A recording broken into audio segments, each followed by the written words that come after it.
Hey there mga my loves, Libra! Thank you so much sa patuloy at wala po ninyong sawa na pagsuporta sa akin dito sa channel na to. At sa mga new subscribers, hi and hello everyone! So welcome rito. At sa returning subscribers, maraming salamat. So patuloy at wala po ninyong sawa na pagsuporta po sa akin dito. So yun mga babes, no, bago natin simulan na i-read ang inyong energies para malaman ko anong mga posibleng maging kaganapan here for you guys. Let me just tell you, no, please be advised na hindi po all of you ay makaka-resonate kaya naman just choose only the messages you think ay para sa iyo. At kung feel mo na ang reading na to or you vibrate, no, na ang reading na to ay connected ka talaga, then you can claim this reading, okay? So yeah, wala tayong gender, babae, lalaki, LGBT, cross-watchers, you can click those if you want, honey. And also, please do not forget that you still have free will. So yeah, so let's take a look at spirits and angel guys, Archangel Michael. Maraming salamat for being present here in this reading. This is for Libra. What do we have here for Libra, please? Libra. Messages for Libra, please. What does Libra needs to know?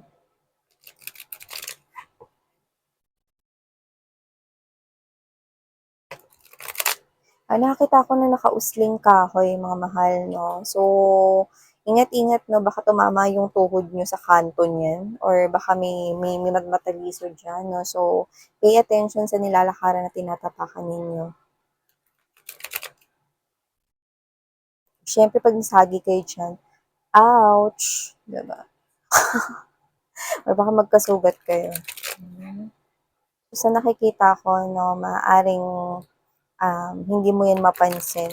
So, para lang rin aware ka, especially kung ikaw ay nagmamadali or ikaw ay yung tipo ng klase ng energy, no, na naglalakad tapos may ginagawa, no, nagsiselfone or parang ano.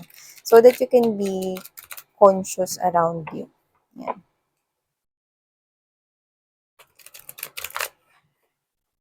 Okay, so Libra, let's go ahead and check this out for you guys.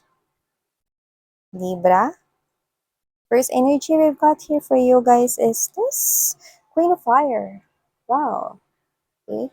So I'm seeing right here, no, na parang kayo to na alam ko na miss yan yung gusto ko. Bagay, tao, trabaho, ano man yan, alam mo na yung gusto mo, no? So yung iba parang dati hindi nyo alam talaga kung ano yung gusto niyo. Pero ngayon mukhang malinaw na malinaw, no? Kung ano na yung mga gusto ninyo. Very specific na kayo sa lahat ng gusto ninyo, no? Kumbaga sa ano, sa kape, no? Kunwari ganito, gusto niyo yung kape, no, na may dalawang creamer, no? At ano, no?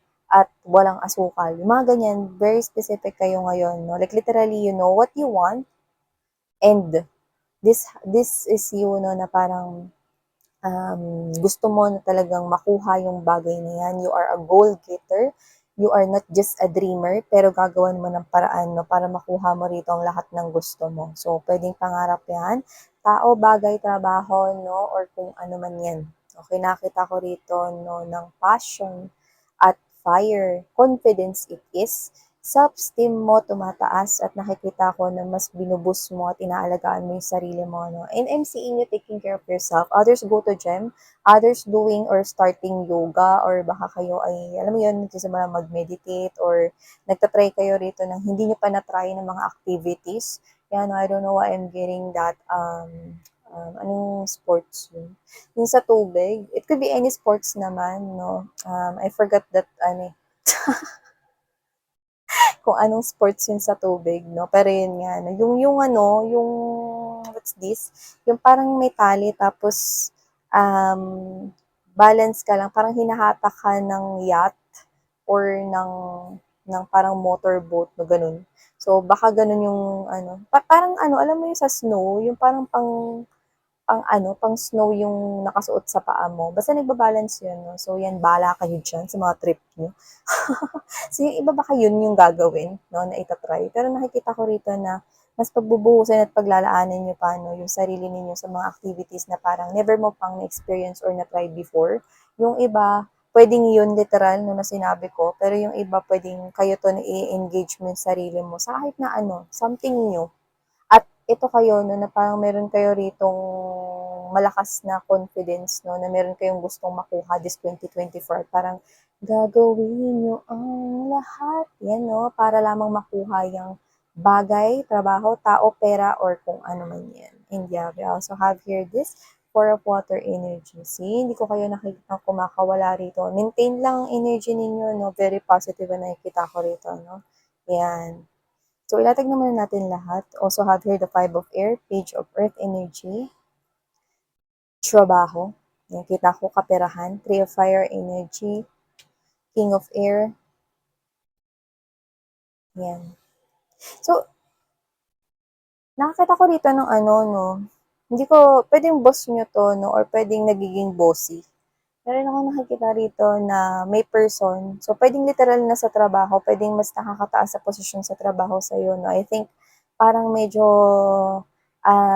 magkakaroon dito ng conversation, no? Na parang magkakainitan ng conversation, no? Wala naman ako nakikitang sakitan, pero pwedeng, alam mo yon, no? May magsimula rito na parang pagkainis, no? Tapos parang baka magkasagutan or baka mainis ka sa taong yan, no? Ganun. Kasi kung sino man siya, no, lumalabas na pwedeng boss or nagiging boss siya. Yung iba pwedeng yan yung kadil mo na na partner or baka yung boyfriend or girlfriend mo. No, parang medyo moody siya ng araw na yun at nakakita ko rito na parang magtatalo kayo, no?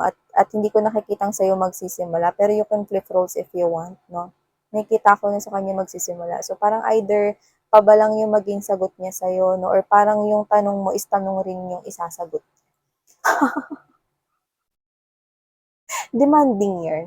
So, nakita ko rito, Libra, no? So, maaaring ganito, no? Kumain ka na ba, babe? Kunyari, ganun, ang sweet mo sa kanya, no? Tapos, ang sasagot niya sa'yo dito, mukha pa akong kumain na. No? So, intindihin niyo na lang, huwag niyo nang sabayan, no? Kasi baka mamaya meron siya sa araw na yun, no? Or ano, I think, may nangyari sa kanyang parang it's a bad day for him or her, no? Tapos parang I think madadamay ka. So, it doesn't have to be na romantic partner yan, pero pwedeng boss mo. No, nakita tayo rito ng katrabaho, no, na pwedeng hindi mo boss, pero katrabaho or parang business partner mo rito na parang maiinis ka, no? Kasi nakakainis yung nakikita kong isasagot or i-reply niya sa'yo. Kaya remain silent na lang.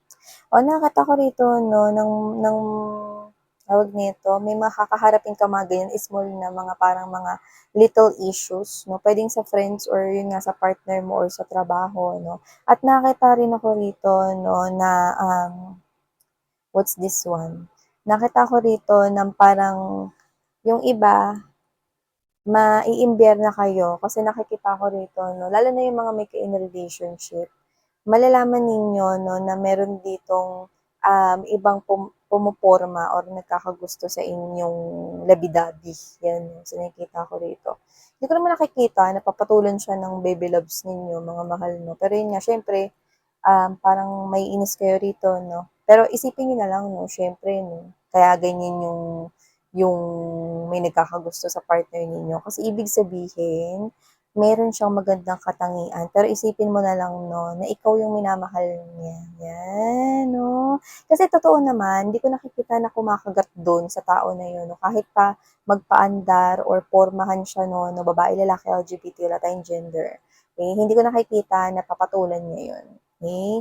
So, isipin mo na lang na parang compliment yun, no? Parang, para ma-change yung mood mo, no? Na parang nakakainis to, alam naman yung may ka in relationship na to, umiepal pa. Parang gano'n, no? Instead of entertaining that type of emotion and feelings na buisit ka, no? Why not i-divert mo ito into something positive na, ay, bakit ba nagkakagusto siya sa girlfriend or boyfriend ko?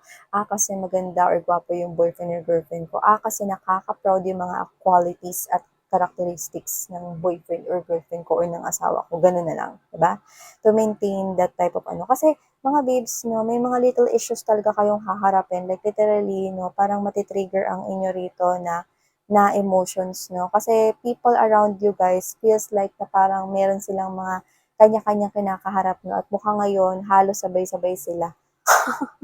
May pinagdadaanan, no? And this is you, no? you are someone here that around them. Nasa paligid mo sila, no? So, for you to be able to protect your energy, wag mo na lang silang sabayan, no? At nakikita ko rito, no, na wala kayong dapat ika-worry sa partner ninyo kasi talagang ikaw lang yung gusto niya. Yung iba naman, pwedeng hindi nyo pa sila talaga officially ka-in relationship, so pwedeng nililigawan nyo sila or parang pinarating nyo pa lang or ina-express mo pa lang yung feelings mo para sa kanya, yung emotions mo, no? So nakikita ko na ikaw yung mapipili niya. So hindi ko alam kung ba't ko nakukuha specifically, no, that 2 weeks or might be 2 months from now, nakikita kong ikaw yung sasagutin niya. So, yan, no? Actually, ang cute nga kasi kung sino siya, naniniwala rin siya sa mga signs and clues, no? So, makukuha niyo yung signs and clues na yun sa loob ng 2 weeks or 2 months, no? And after that, this person will say yes to you or magkakaroon na kayo, no, ng officially or legal na maging kayo na. So, taray. Kasi nakita ko yung energy niya, no? Ikaw naman talaga yung nagugustuhan niya, kaso medyo tahimik siya, no? Parang parang alam mo yung akala mo isa siyang judge or isa siyang juror, no, kung saan parang may pa-suspense, no. Yung meron siyang mga options around him or her, pero hindi niya nilalabas yung mga clues or alas, hindi siya nagiging obvious sa kanyang feelings and emotions. Like, magugulat ka na lang, no, ikaw ang napili niya. Ganon, di ba? Ang cute ng reading nyo, no? And also what I'm seeing right here, meron kayong malalaman dito na bagay na I do see na parang medyo madi-disappoint lang kayo ng bahagya, no? Pero I don't think na direktang sa inyo yun. Parang madi-disappoint kayo parang kunwari ganito, um, nagkwento yung friend mo sa'yo, no, na pwedeng nagkaroon ng problema dun sa pinag-investan niya ng pera, no?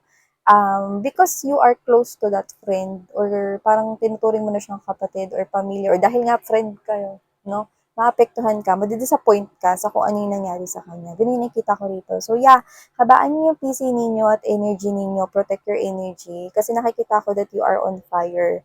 Nakikita ko na meron kayong gustong i-manifest dito, no? Opportunity pagdating sa kaperahan, no? At meron dito mga challenges sa paligid mo. Yung kaperahan yun eh. Page of Earth energy. Pero yung iba, okay, it has something to do with stable start. Pwedeng yung iba, love life yan, or other commitment, no, na may kinalaman na rito sa parang pang long term na yan, no, pwedeng investment sa pera or tao yan, or career or trabaho yan. So nakikita ko na may minamanifest kayo at mukhang universe right here is putting you sa isang test, Libra. So, wag kayo ritong kakawala sa energy, no. Don't feel negative about anything, no. You will pwede kayong alam mo yun, makinig sa mga sasabihin nila, pero wag mong i-dwell yung sarili mo kasi para hindi mo ma-absorb yung energy, no, ng mga negative na mga individuals around you. Pwede ka pa rin mag-advise, no, pero wag mong masyadong i-consume yung energy mo na wag mong talagang ilagay yung sarili mo sa sitwasyon nila because hindi ikaw yung dumadaan doon. Pero you can help them by giving them advices, no, na makatutulong sa pagbigay ng solusyon sa kanilang pinagdadaanan, no. Pero do not put too much emotions, no, kapag nakinig ka sa kanila, okay? Kasi nandito ka sa phase kung saan nahahatak mo na, no, nakikita ko na nahahatak na, palapit na 'tong inaasahan mo ritong bagay na gusto mong mangyari sa 2024, okay? Malapit na 'yan sa'yo. So, for you to be able to make hatak this, no, ng mas maaga pa sa inaasahan or ini-expect mong timeline, okay, you need to protect your energy. So yeah, itong mga mensaheng nakuha natin para sa inyo mga babes, Libra. Thank you so much. Sarang Hail Love and Light. Annyeong.